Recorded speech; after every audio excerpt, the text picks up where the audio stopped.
The flashbulbs were a weapon, and Richard Sterling wielded them like a master. He stood at the entrance of the Metropolitan Benefactor's Gala, his hand possessively on the waist of his new fiancée, Isabel. He was a man defined by his acquisitions, and she was his most beautiful one yet. He whispered something in her ear, and she laughed, a delicate, tinkling sound designed to be overheard. He was the king, and this was his coronation. But then the cameras turned. The feeding frenzy of light and sound shifted, moving from the entrance to a car that had just pulled up. A new hush fell, a collective intake of breath. The king was no longer the center of attention. Before we begin, take a moment and comment your city below. It's always fascinating to see where everyone is tuning in from around the world. Now let's dive in. The penthouse on Central Park South was less a home than a statement. Its vast white-on-white rooms were filled with art chosen for its investment value, cold conceptual pieces he'd been told to admire, and furniture too angular to be comfortable. It was from this sterile altitude, 60 stories above the city, that Richard "Rick" Sterling prepared for his triumph. He adjusted the cuffs of his Tom Ford tuxedo, his reflection staring back at him from a wall of black-veined marble.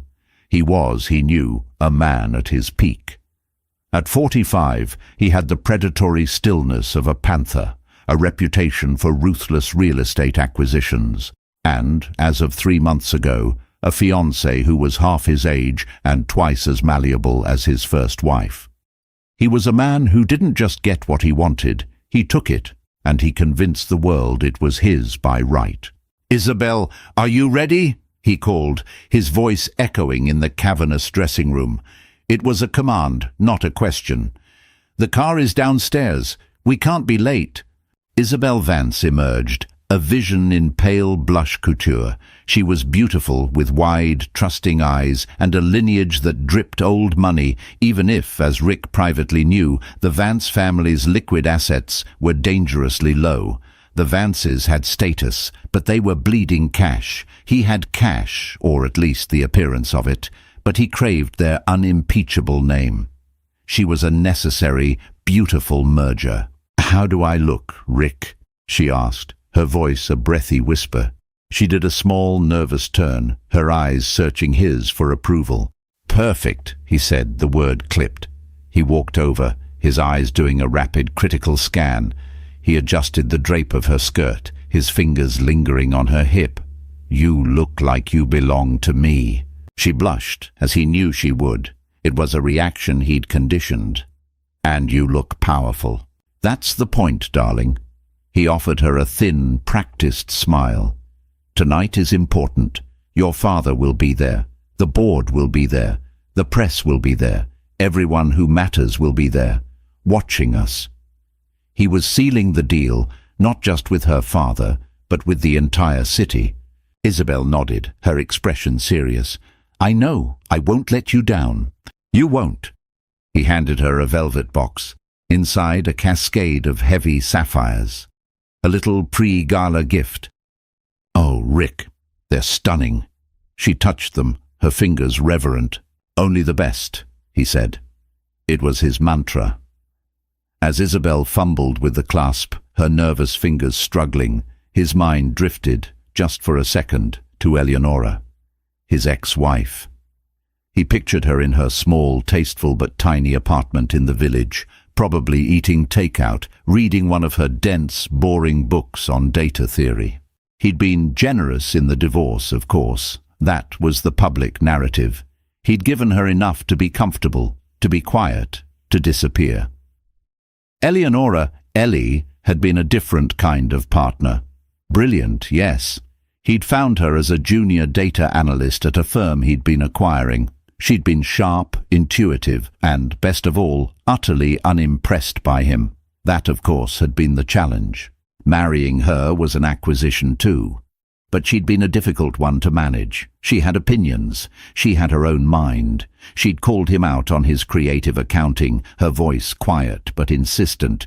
She'd questioned his morals. Towards the end, she had been sad. a heavy, quiet sadness that had begun to tarnish his shine, an inconvenient mirror to his own ruthlessness. He'd told her she was depressed, that she was ungrateful. He'd told her so often that she'd eventually believed him. The divorce had been a surgical extraction. He'd used her instability, her exhaustion, which he had so carefully cultivated, against her, leveraging it until she'd signed whatever his lawyers put in front of her.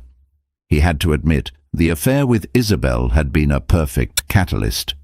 It made the break clean. Ellie was the wronged wife, a role she was too proud to play publicly, and he was the rejuvenated man, a narrative he'd carefully crafted with his PR team. "Rick?" Isabel's voice pulled him back. She was wearing the necklace, her skin porcelain against the deep, cold blue. "It's time," he said, placing his hand on the small of her back, guiding her toward the elevator. The ride down was silent.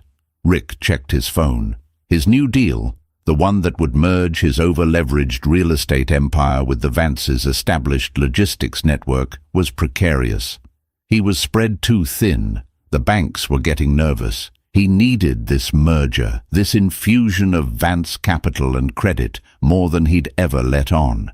Tonight was the performance of his life. He needed the perception of unshakable success. He needed everyone, especially Arthur Vance, to see him as a winner, a man who shed his past and upgraded his future. The car, a black Rolls-Royce, glided to the curb in front of the Metropolitan Museum of Art. The entrance was a chaotic sea of flashing lights and shouted names. "Showtime," Rick murmured, mostly to himself. The door opened. He stepped out, his face settling into a mask of confident charm. He turned, offering his hand to Isabel. The cameras exploded. "Rick, Mr. Sterling, over here. Is this the new Mrs. Sterling?" He held Isabel's hand high, a gesture of proud ownership, his grip just tight enough to remind her to smile. He moved through the crowd, a word for this reporter, a nod for that photographer. He was a king arriving at his court. He could feel the envy, the admiration. It was his oxygen. He felt Isabel tremble beside him, a delicate bird in his hand. "Just smile, darling," he whispered. "They love us." He was on the top step, posing for the final phalanx of cameras, his arms securely around Isabel's waist, when the mood shifted. It wasn't a sound. It was a change in the light. The flashes, which had been focused on him, suddenly swiveled, like a school of fish, toward the curb. A new car, a sleek, custom-bodied electric Maybach that he didn't recognize, had pulled up. Rick frowned, annoyed at the interruption. Who would dare pull his focus? The door opened, and the world, or at least his world, seemed to stop. 18 months earlier, Eleanora Hayes had signed the divorce papers in a lawyer's conference room that smelled of lemon polish and defeat. Her hand didn't shake. It was numb. Her entire body had been numb for a year, a side effect of the low-grade psychological warfare Rick had waged against her. Rick sat opposite her, looking bored, checking his watch. "Is that everything?" he'd asked his lawyer, not her. Eleanora, her own lawyer, a court-appointed woman with a tired face, had said gently, "This settlement, it's unconscionable. We can fight this." "It's fine," Ellie had said, her voice a dry rasp. "I just want it to be over."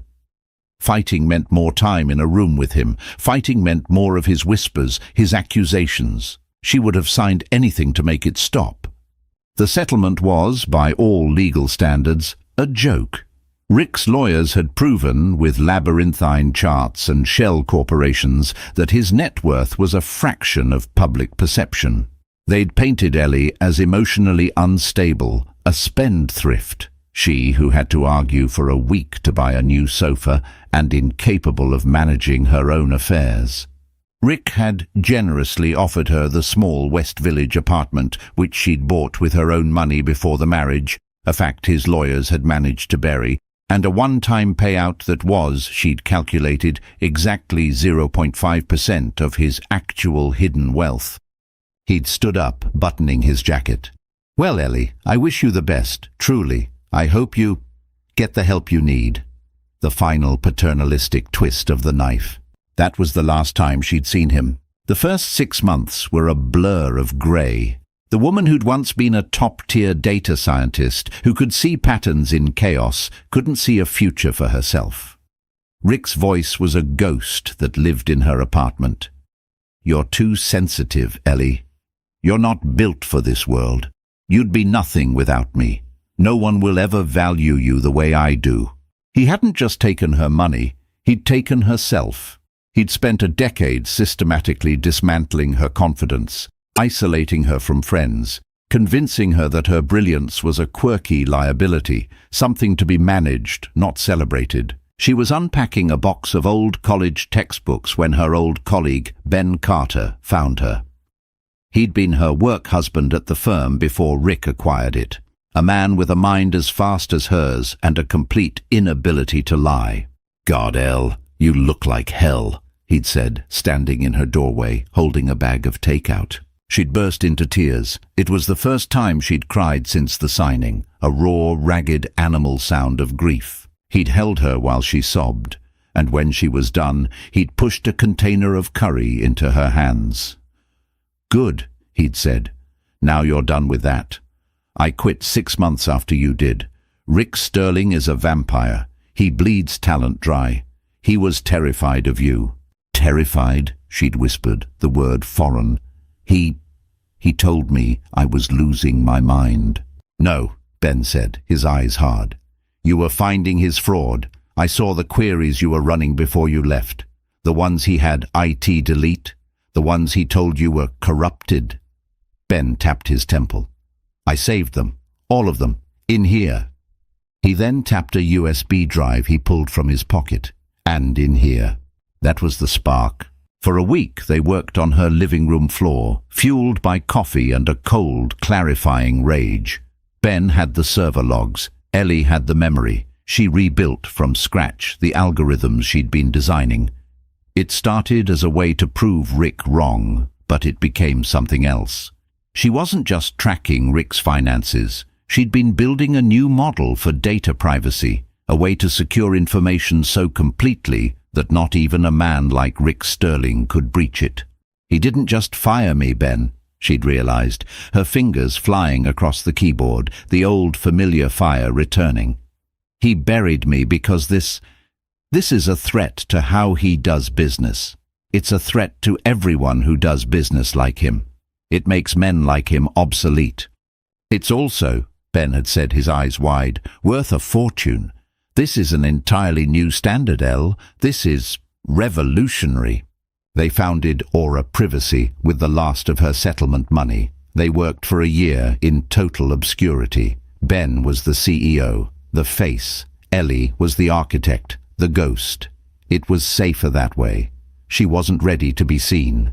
She needed time to rebuild herself as she rebuilt her code. The breakthrough came 6 weeks ago. A massive coordinated cyber attack had crippled a dozen Fortune 500 companies. Aura Privacy was the only system that had held. Suddenly, everyone wanted them. The offers were staggering. They held out. Then, the US government, in a quiet, multi-billion-dollar deal, had come calling. They wanted to acquire the entire platform for the Treasury Department. The deal had closed at 9 a.m. that morning. Ellie Hayes, the woman who'd been told she was too fragile to manage a household budget, was now one of the wealthiest self-made women in the country. She'd known about the gala for months. Rick's PR team had made sure his new life with Isabel Vance was front-page news. She'd known he would be there, cementing his new alliance. "Are you sure you want to do this?" Ben had asked her last week. "You don't have to prove anything, Elle." "It's not for him," she'd said, standing in her new, airy Soho loft, a space she'd bought 2 weeks ago. "It's for her, the one who signed those papers, the one who couldn't even lift her head. I'm taking her to the gala." She had made one call, to a reclusive, avant-garde designer in Antwerp, known for wearable technology. She hadn't asked for a dress. She'd commissioned a piece of art. And now she was getting ready. Her makeup was minimal, her dark hair pulled back in a severe, elegant knot. There was no one to help her. She didn't want anyone. The dress was waiting, not on a hanger, but mounted on a custom armature. It wasn't fabric. It was a mesh of 3D printed titanium filaments, so fine they moved like silk. And woven into that mesh, like constellations, were thousands of ethically sourced, uncut micro-diamonds. Each one was perfectly imperfect. The stones weren't there to be pretty. They were there to refract, to catch the light and shatter it into a million pieces. It was, her new wealth manager had calculated, worth just over $2 million. She slid it on. It was cold, heavy. The weight of it settled on her shoulders, and she looked at her reflection. She saw the tired, broken woman from the lawyer's office. She saw the brilliant, dismissed analyst. And then she saw the architect. The dress was her armor, her chrysalis, her declaration. She put in a pair of simple diamond studs, the only jewelry she'd kept from her marriage. Not because he'd given them to her, but because she'd bought them with her first bonus, long before he'd ever met her. The car was waiting. Just breathe, she whispered to herself. The dress felt like armor. The drive uptown was a slow, steady drumbeat. She wasn't nervous. She was resolved. The car stopped. The door opened, and Eleanor Hayes stepped out into a wall of fire. The flashbulbs were blinding. For a single, terrifying second, Ellie felt the old panic rise, the familiar, sickening lurch of being scrutinized, of being judged. The ghost of Rick's voice whispered, "They're all looking at you. They see how small you are." Then she took a breath. The cold weight of the dress settled her. It was a physical anchor in the storm of light. Let them look. She did not smile. She did not pose. She simply began to walk. The crowd of photographers and reporters parted for her, a stunned, silent wave. They were used to starlets in borrowed gowns, to society wives in safe, classic silhouettes. They were not used to this. The dress didn't sparkle. It ignited. With every step, it caught the hundreds of flashbulbs and shattered them. It wasn't a soft, glittering light. It was a hard, brilliant, almost dangerous glare. She looked less like a guest and more like a celestial event, a comet streaking through their polite, curated world. Who is that? Is that Eleanor Sterling? It's Hayes, Eleanor Hayes. My God, the dress. It looks like it's made of light. She walked up the grand staircase, her gaze fixed forward. The dress moved with a faint metallic whisper, a sound all its own. She could feel the stares of the other guests, their champagne flutes frozen halfway to their lips. She saw the faces of the women who used to pity her, the friends who had dropped her the second the divorce was announced. Their mouths were open. And then she saw him. Rick was standing at the top of the stairs, frozen. His practiced smile was gone, replaced by a slack-jawed confusion. He looked like he'd seen a ghost in armor. Beside him, Isabel Vance looked lost. Her pale pink dress, which had been the picture of youthful elegance moments before, now seemed juvenile, insipid. The sapphires at her throat were just blue rocks. Ellie reached the top of the landing. She was now on his level. The three of them stood in a silent, agonizing tableau. The only sound was the frantic clicking of cameras from the stairs below, capturing the collision. Rick found his voice first. It was strained, a poor imitation of his usual confidence. "Ellie, what a surprise." "Richard," she said.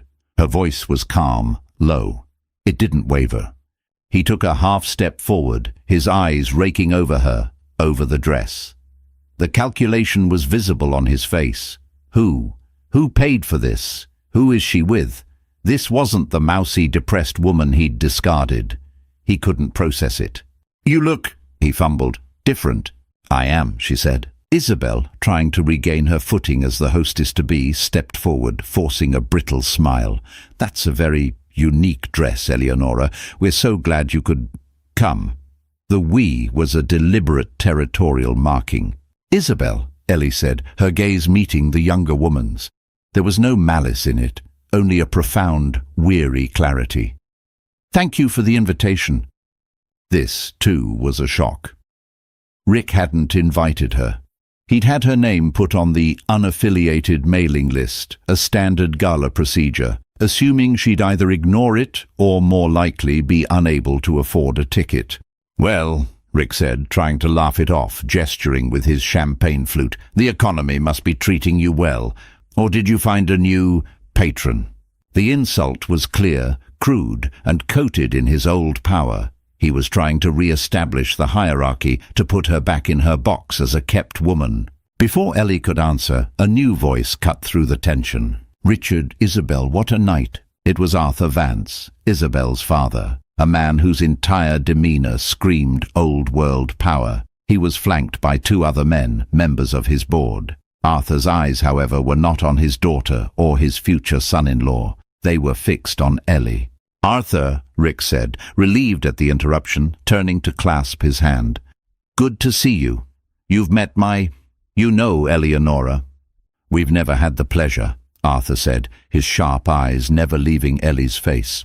He stepped past Rick, extending his hand. "Arthur Vance, I'm afraid I don't know your name, young lady, but you have captivated the entire room." Ellie took his hand. Her grip was firm. "Eleonora Hayes." The name hung in the air. Hayes, her own name. Arthur's smile became more focused. Hayes, why do I know that name?" "She's my ex-wife, Arthur," Rick cut in, his tone proprietary, dismissive. "A small-time analyst, just starting out." "She's the architect of Aura Privacy." The voice came from the crowd. A young woman with a press pass from a major tech journal stepped forward, her phone held up like a totem. "You're Eleonora Hayes, aren't you? The founder of Aura." A different kind of hush fell. The financial reporters in the room, the tech moguls, the investors, their heads snapped toward her. This wasn't society gossip. This was money. This was power. Rick's face went white. "Aura? What? What is she talking about?" The reporter ignored him, her eyes shining with the thrill of a major scoop. "The acquisition. It closed this morning, didn't it? The deal with the Treasury. Is it true the payout was 12 figures? 12 figures. The words echoed in the sudden cavernous silence. Ellie looked at the reporter. She gave a single, almost imperceptible nod. The world shattered. Arthur Vance's face was a mask of astonishment. He looked from Ellie to Rick, and in that one look, Rick's entire future crumbled.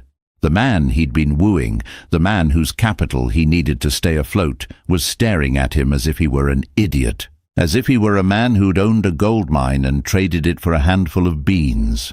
"You," Arthur said to Rick, his voice a low growl, "you were married to Eleonora Hayes?" Isabel, standing beside her father, looked utterly bewildered. "Daddy, what is it? What's Aura Privacy?" "Aura Privacy," Arthur said, his voice ringing with a terrible, dawning clarity, "is the only thing that saved my logistics network from that cyber attack last month. I've been trying to get a meeting with their founder for 6 months. My team said she was unfindable."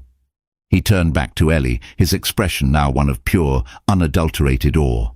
"Miss Hayes, I had no idea." Ellie finally allowed herself a small, cool smile. She looked past him at her ex-husband. Rick was staring at her as if she'd just shape-shifted in front of him. The contempt was gone. The pity was gone. All that was left was a raw, gaping terror.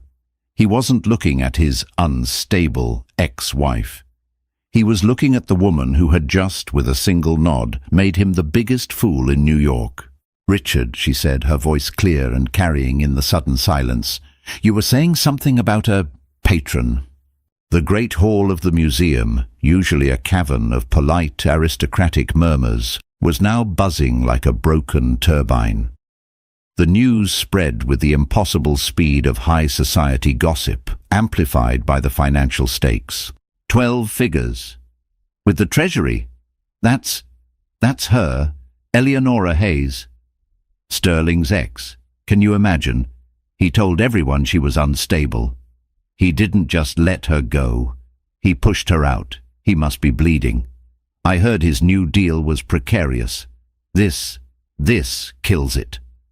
Rick Sterling felt the blood drain from his face. He felt the hundreds of eyes on him, their gazes no longer envious, but sharp with derision, pity, and a kind of fascinated horror. He was, in that moment, the man who'd thrown away the winning lottery ticket. "Ellie," he said, his voice a low, strangled sound. He grabbed her arm. Not gently. His fingers dug into the bare skin above the diamond-laced sleeve. "We need to talk. Now." Ellie looked down at his hand, then back up at his face. Her expression was utterly neutral. "Take your hand off me, Richard." He flinched as if she'd slapped him. He'd never heard that tone from her. Not in 10 years. It wasn't angry. It was final. It was the voice of a CEO, not a wife. He let go, his hand dropping to his side. "Ms. Hayes," Arthur Vance said, smoothly inserting himself between them, effectively shielding her from Rick. "My board is here. They would be honored, truly, if you would join us at our table." "Rick!" Isabel's voice was thin, panicky. "Daddy, Rick is at our table." "Of course," Arthur said, his eyes cold as ice as he looked at Rick. "We have much to discuss. But first, I'd like to speak with Ms. Hayes." He turned his full, charming attention back to Ellie. "Please." Ellie looked at Rick's face, at the beads of sweat forming on his hairline. She saw Isabel, whose eyes were darting between her father and her fiancé, finally understanding that something was terribly, terribly wrong. "Of course, Mr. Vance," Ellie said. "I'd be happy to." As Arthur Vance led her away, a phalanx of the city's most powerful men and women, investors, tech billionaires, senators, moved with them, forming a new solar system with Ellie as its sun. Rick was left standing in the wake, Isabel frozen beside him. "Rick! What is going on?" Isabel demanded, her voice no longer breathy but sharp with fear. "What did they mean? 12 figures?" It's a mistake," Rick stammered, grabbing a champagne flute from a passing waiter and draining it. "It's a misunderstanding. She was a nobody." "She doesn't look like a nobody," Isabel shot back. "And my father doesn't look at nobodies like that. He looked at you like you were the nobody." Across the room, Ellie was seated at the main table. She was flanked by Arthur Vance and the CEO of a major bank. She was luminous. She wasn't laughing or flirting. She was listening, her head tilted, and when she spoke, they leaned in. Rick felt a different kind of panic. This wasn't just about his ego. This was about his survival. His deal with Vance was built on a lie, the lie of his own infallible success. He had leveraged his entire crumbling portfolio on this merger. Vance's capital was his last lifeline, and he had just been exposed as a man who had possessed an asset 1,000 times more valuable than his entire company and had been stupid enough to throw it away. "I have to fix this," he muttered. He straightened his tuxedo, plastered his smile back on, and began to walk toward the table. He was intercepted by Ben Carter. Rick had almost forgotten about Ben. Scrappy, annoying Ben, who had always looked at him with open disdain. He was here, in a surprisingly well-cut tuxedo. "Don't, Rick," Ben said, stepping directly into his path. "Get out of my way," Rick hissed. "I need to speak to my ex-wife." "No, you don't. You need to leave her alone. You've done enough." Ben's expression was one of pure, satisfying contempt. "You know, for 10 years I watched you convince the most brilliant person I've ever met that she was worthless. I watched you dim her light so you could feel bright. You told her she was too sensitive, too difficult. You know what she was? She was too smart for you, and you couldn't stand it." "This is not your business," Rick said, trying to push past him. Ben didn't budge. "She's my business partner, you colossal moron. And you're not getting within 10 feet of her tonight. Go back to your fiancée. Go try and salvage what's left of your pathetic little deal. But you are done talking to Eleonora." The little deal hit Rick like a punch. Ben knew. Of course he knew. Aura Privacy would have done its due diligence. They knew he was broke. They knew he was a house of cards. The room was starting to spin. All his life, Richard Sterling had controlled the narrative. He was the rich one. He was the smart one. He was the one who left, not the one who was left behind. Now he watched, as Arthur Vance laughed, a real booming laugh, at something Ellie said. He watched Isabel, who was now crying, being led away by her mother. He watched the reporters who were no longer even looking at him. They were all clustered, phones out, getting quotes from anyone who had ever known Eleanora Hayes. He was, for the first time in his life, irrelevant. The power hadn't just shifted. It had been, in one devastating, diamond-shattering moment, completely and irrevocably transferred. The rest of the gala was a masterclass in social humiliation. Rick, marooned at his table, became a non-entity. People who had been desperate for his attention 2 hours earlier now walked past him, their eyes gliding over him as if he were part of the waitstaff. He could hear the whispers, the barely concealed snickers. He watched Ellie. He couldn't stop watching her. It was like staring at an eclipse. She was poised. She was articulate. She was, he realized with a sickening jolt, the woman he'd first met. The one whose mind had so intimidated him that he'd felt compelled to own and then to break it. The final killing blow came not from Ellie, but from Arthur Vance. The speeches began. The museum director spoke. The charity chair spoke. Then Arthur Vance, as the evening's main benefactor, took the stage. He gave his prepared remarks, thanking the museum and the donors. "But tonight," he said, setting aside his note cards, "we've also been reminded that this city is not just about its past. It's about its future. It's not just about the art on the walls. It's about the innovators who walk among us." He smiled, his gaze finding Ellie in the crowd. "We are honored to have, as a new and generous supporter of this museum, one of the great minds of our time. A woman whose work in data security is, quite literally, protecting the infrastructure of our nation. A woman I am now proud to call a friend and a new partner in our Future of Tech initiative. Ladies and gentlemen, Ms. Eleanora Hayes." The room exploded in applause. Stunned, Ellie stood. She hadn't been warned. She looked at Arthur, who winked. She gave a small, graceful nod to the room, acknowledging the ovation. She was, in that moment, the undisputed center of their universe. Rick felt the bile rise in his throat. A new partner. The deal was dead. His deal was dead. And Vance had, in front of everyone, just announced he was going into business with Ellie. He had been replaced, professionally and publicly, in less than an hour. Isabel, who had returned to the table with her makeup repaired, stared at her father, her face pale. He replaced you," she whispered, her voice trembling with a new, cold fury. "He replaced us with her." "Shut up, Isabel!" Rick snapped. "No!" she hissed, her blue-eyed innocence finally cracking, revealing the hard Vance ambition beneath. "I did everything you said. I wore the dress. I charmed your repulsive friends. I pretended you were a god. And you let this happen. You told me she was nothing. You told me she was a sad, pathetic woman you'd saved. You didn't just lie to my father. You lied to me. You used me to get to my father's money, and you're not even good at it." She stood up, her chair scraping loudly on the floor. "We're done." "Isabel, sit down," he commanded, his old tone of authority. "Go to hell, Richard." She turned and walked, not running, but with a stiff, furious dignity out of the ballroom. Rick was, at last, completely alone. The gala began to wind down. Guests were leaving, buzzing with the night's events. The story wasn't Rick Sterling's new fiancée. The story was Eleanora Hayes's triumphant return. Ellie, having extracted herself from a circle of admirers, was heading for the exit. Ben was at her side. Rick saw his last chance. He stood up, his legs unsteady, and hurried to cut her off at the grand staircase. "Ellie, wait!" he called, his voice too loud. She stopped, turning. Ben tensed, but Ellie put a hand on his arm. "It's all right, Ben. Go get the car. I'll be right there." Ben looked from her to Rick, then nodded. "I'll be at the curb. Don't be long." They were alone on the landing. Below them, the staff was clearing glasses. The night was over. "Ellie," he said, his voice now desperate, pleading, You can't do this." "Do what, Richard?" she asked.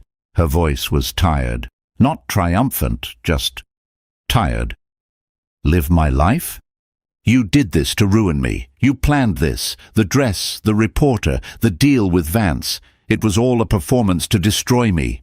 She looked at him, and for the first time she felt a sliver of pity, not for him, but for the man he could have been if he hadn't been so consumed by his own ego.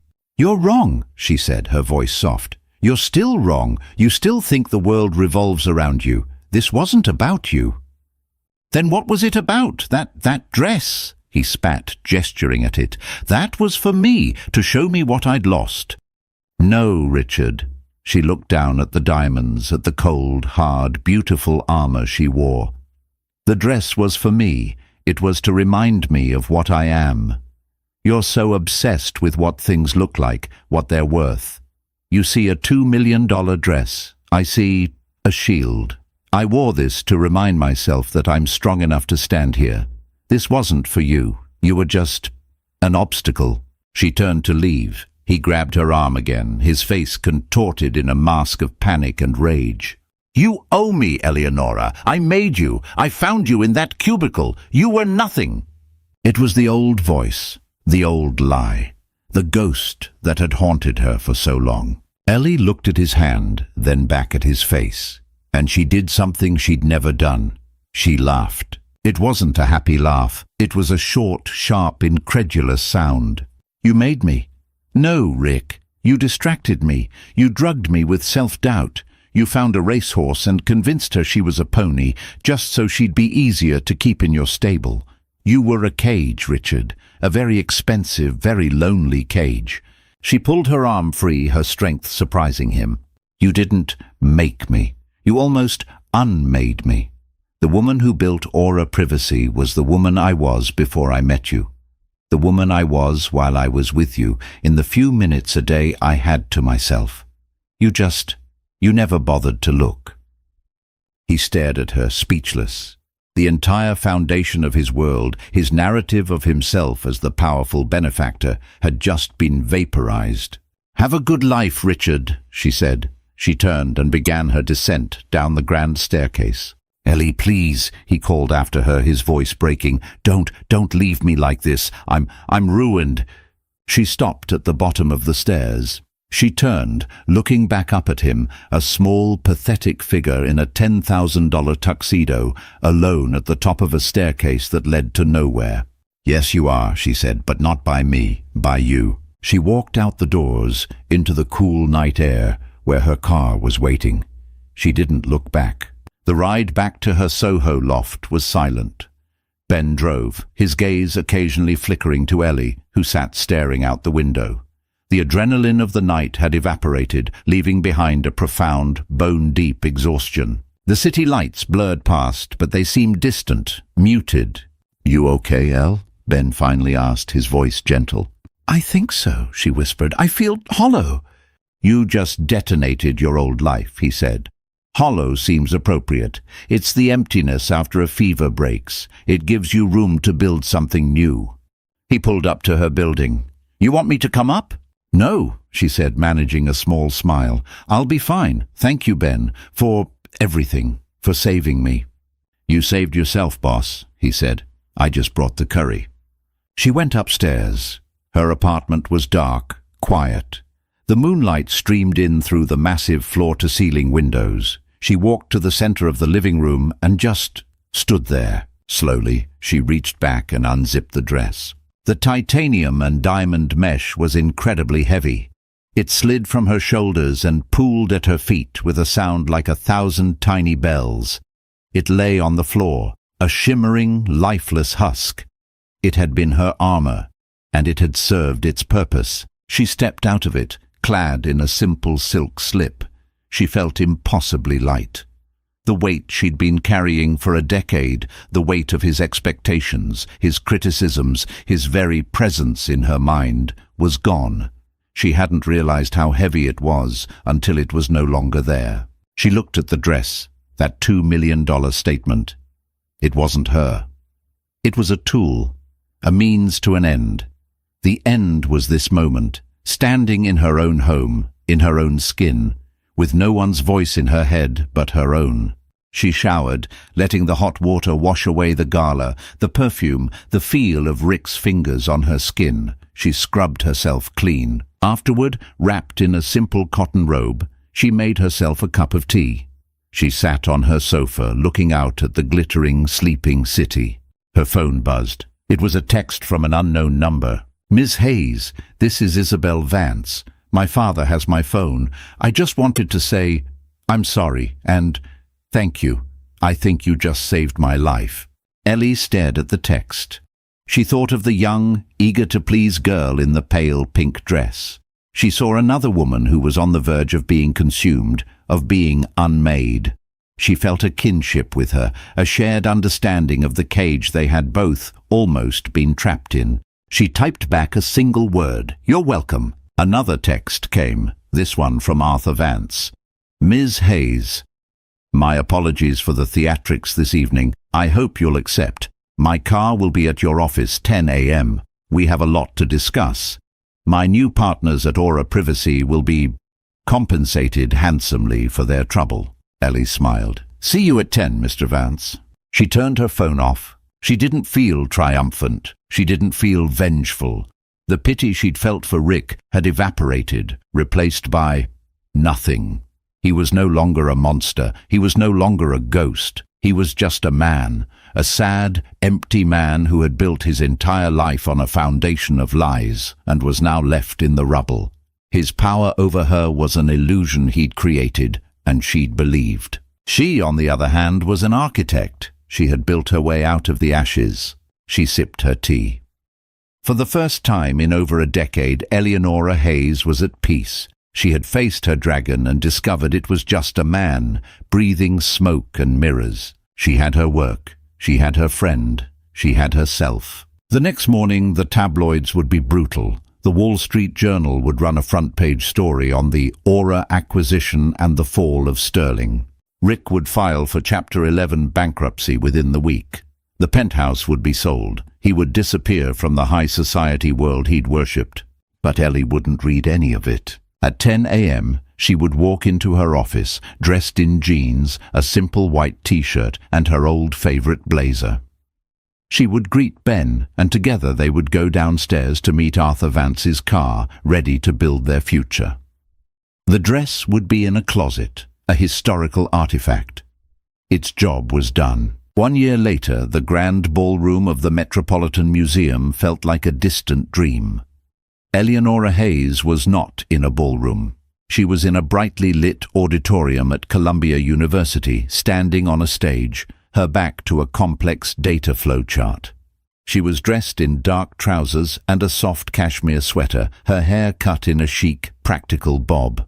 And so, the ethics of data are not a passive question, she was saying, her voice resonating with quiet authority to an audience of hundreds of eager engineering and computer science students. It's an active one. It's not just, can we build it, but should we? The power you will wield is absolute, and it requires an absolute sense of responsibility. Your code will have a human cost. Never forget that. After the Aura acquisition, Ellie could have retired. She could have bought an island. Instead, she had thrown her time, her intellect, and a significant portion of her wealth into her new project, the Hayes Foundation.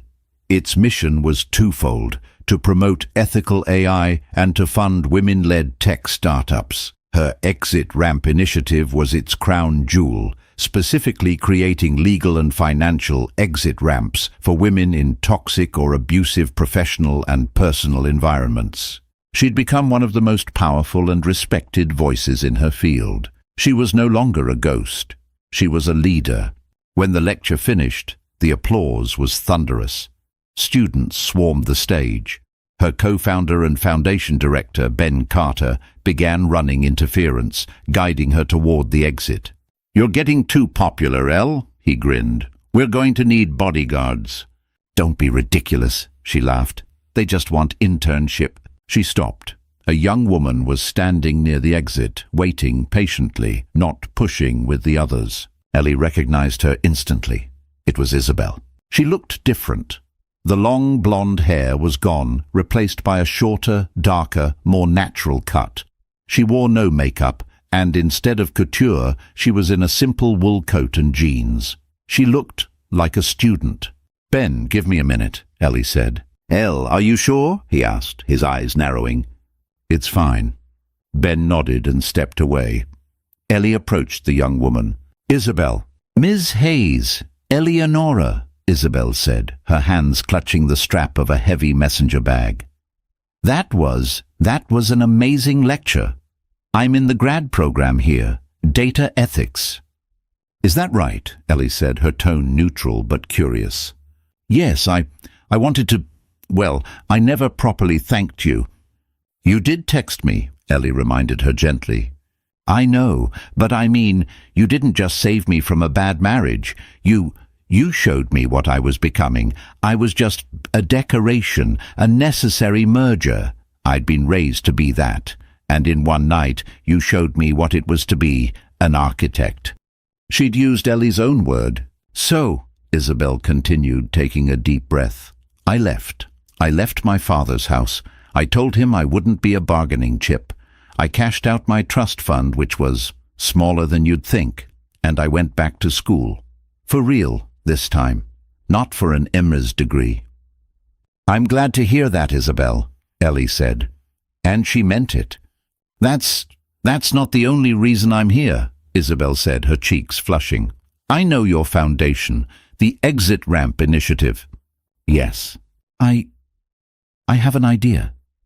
She clutched her bag. "It's a platform.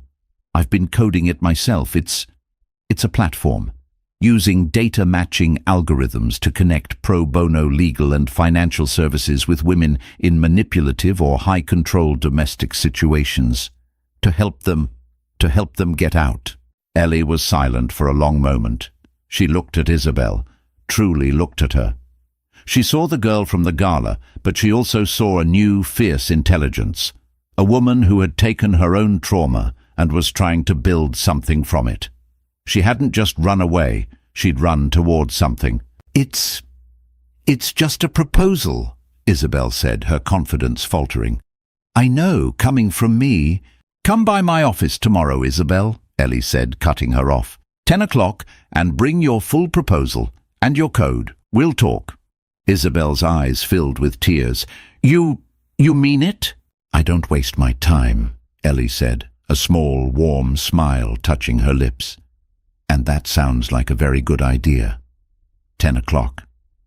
"Yes, thank you, Ms. Hayes." "Ellie," she corrected her. "Call me Ellie." Isabel nodded, speechless, and hurried away, clutching her bag like it was treasure.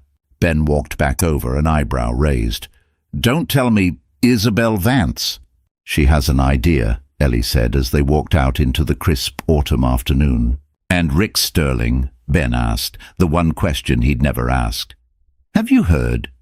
"I heard he's in Arizona," Ellie said, zipping up her coat, "working in sales for a mid-level solar panel company." "From a penthouse on the park to selling solar panels in the desert," Ben mused. "That's quite a fall." Ellie looked up at the bright, clear sky. She thought of Rick, not with hate, not with pity. She just thought of him, a man who had lived for the shine of things and had ended up in the one place where the sun was so bright it bleached everything and everyone to their true, unadorned selves. He was finally just a man, stripped of his power, his narrative, his armor. "I hope he's happy," she said. And the most miraculous part, she realized, was that she actually truly meant it. She was free. That was the story of Eleonora Hayes, a woman who learned that true power isn't about the dress you wear or the man on your arm. It's about the mind you cultivate and the self you reclaim. Betrayal almost destroyed her, but she used the ashes to build an empire founded on her own brilliance. Her redemption wasn't just in her success. It was in finding peace, purpose, and even the grace to forgive. If this story of resilience, power, and ultimate redemption resonated with you, please hit the like button and share it with someone who might need to hear it. Don't forget to subscribe to the channel for more dramatic, emotional stories just like this one.